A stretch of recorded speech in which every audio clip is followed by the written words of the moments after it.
Hey, salut! Comment ça se passe avec la situation qu'on vit en ce moment? Tu sais, le coronavirus! Pour ma part, ça va quand même bien, jusqu'à maintenant, bien sûr. On m'a demandé récemment si j'écoutais des films ou des séries télé québécoises, tu sais, bien de chez nous. Et puis la réponse est bien sûr que oui.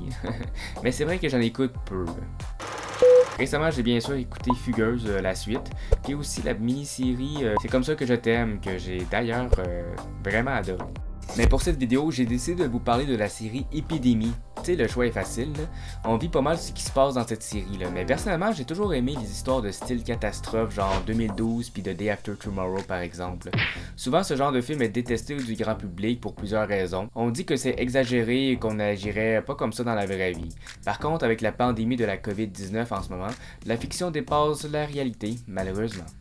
Épidémie a commencé à être diffusée à TVA en janvier dernier. Les nouvelles sur le coronavirus commençaient à peine, et au Québec, on s'en faisait pas vraiment là encore. L'histoire suit une directrice du laboratoire d'urgence sanitaire, interprétée par Julie Le Breton, qui doit contenir une maladie contagieuse qui se propage très rapidement à Montréal et ses environs.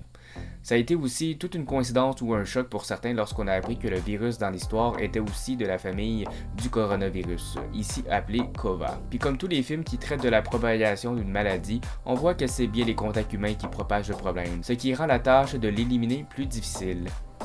Si le personnage de Julie Le Breton, nommé Anne-Marie Leclerc, doit découvrir l'origine du virus pour le stopper, elle fait aussi face à l'adultère de son mari, ce qui amènera de nouveaux conflits.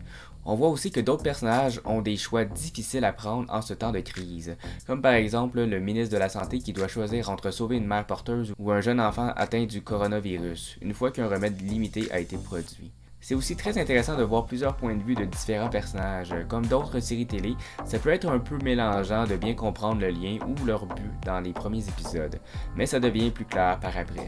Je crois que c'est surtout le côté professionnel et réaliste de la campagne qui était impressionnant. Tu sais, maintenant qu'on le vit un peu.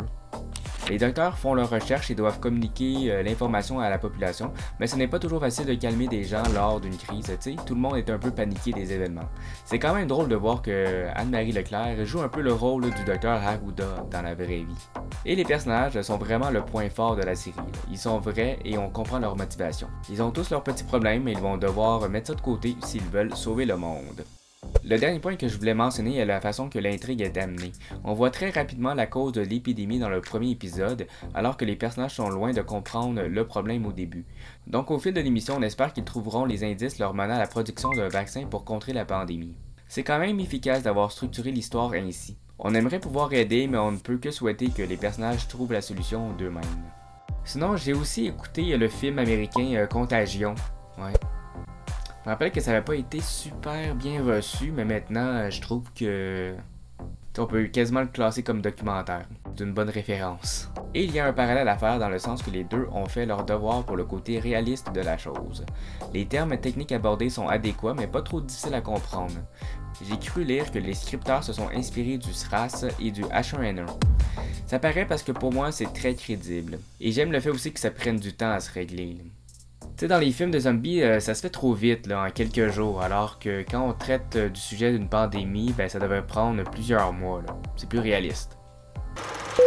En tout cas, c'était pas mal tout. Donc, avez-vous vu Épidémie? Qu'est-ce que vous en avez pensé? Moi, comme vous pouvez le constater, j'ai bien adoré. Et sinon, vous écoutez quoi de bon depuis le confinement?